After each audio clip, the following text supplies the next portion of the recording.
بسم اللہ الرحمن الرحیم۔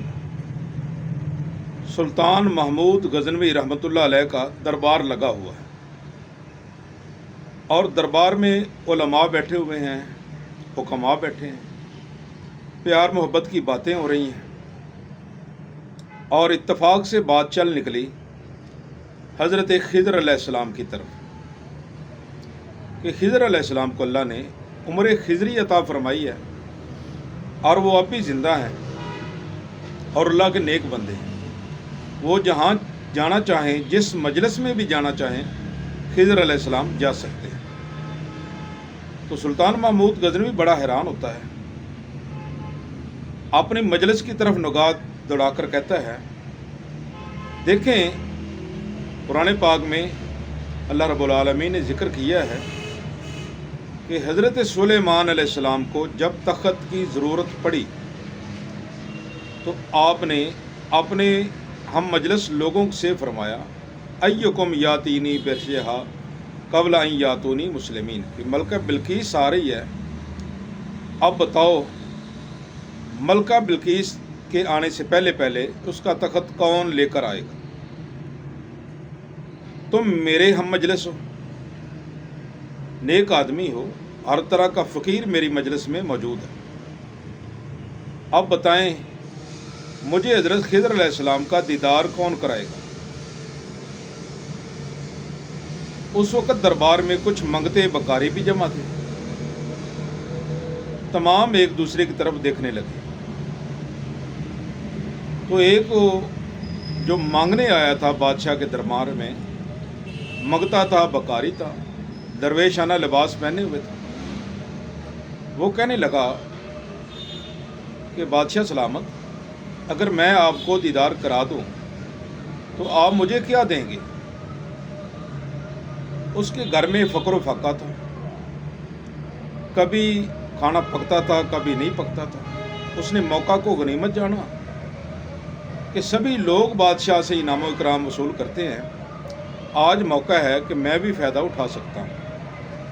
تو بادشاہ نے کہا، میں اس کے گھر کو اناج سے بھر دوں گا اور ہر طرح کا اس کا خرچ اٹھاؤں گا اور سونا چاندی اشرفیوں سے اس کے گھر کو بھر دوں گا، جو مانگے گا میں اس کو دوں گا۔